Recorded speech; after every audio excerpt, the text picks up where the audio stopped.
Informasi selanjutnya, Saudara, masih soal kendaraan. Kendaraan pribadi disebut menjadi penyumbang polusi udara di wilayah Jabodetabek. Pemerintah kemudian meminta warga untuk beralih menggunakan kendaraan umum.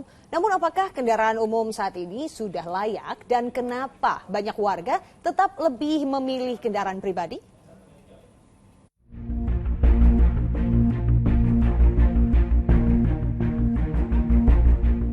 Kualitas udara di wilayah Jabodetabek kian memburuk.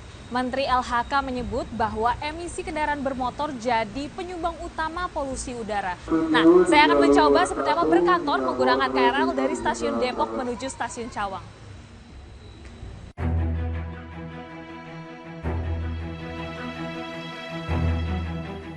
Jadi salah satu transportasi andalan warga Jabodetabek. Kereta rel listrik alias komuter line tidak pernah sepi penumpang.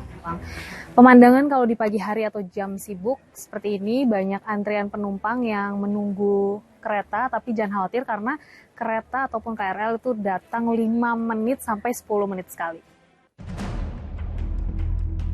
Wajar, KRL selalu jadi pilihan transportasi umum bagi sebagian warga.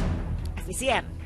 Seperti saya, dari Depok menuju Cawang cukup mengeluarkan uang Rp3.000 saja.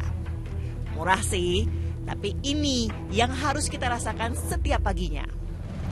Ya, beginilah kondisi KRL di pagi hari, apalagi di jam sibuk, gerbongnya penuh dengan penumpang yang akan berangkat ke tujuannya masing-masing. Harus bersabar, apalagi kalau tidak dapat tempat duduk seperti ini, harus berdiri berdesak-desakan, ruang geraknya pun terbatas.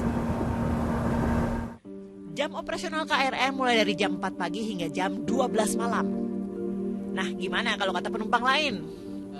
Yang pertama sih lebih murah, lebih efisien, juga nggak capek ya dibandingkan naik kendaraan sendiri. Karena kalau ke kampus saya lebih mudah pakai KRL, kalau busway kan ke Depok agak susah ya. Sudah sampai Jakarta, ada banyak opsi untuk sampai ke tujuan. Mulai dari Transjakarta sampai angkot, atau bisa juga naik ojek atau taksi. Tapi hal itu hanya bisa dirasakan oleh sebagian orang yang kebetulan tujuan mereka dari tempat tinggalnya nyaman menggunakan kendaraan umum.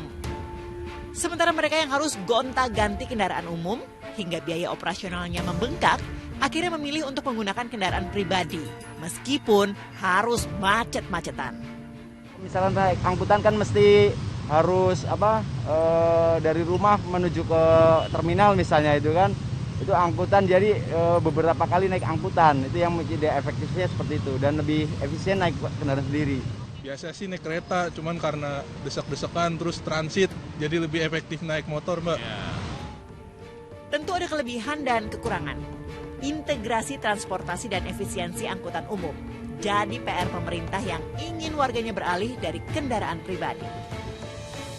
Jika saya bandingkan, menggunakan transportasi umum memang lebih menguntungkan secara waktu dan juga biaya.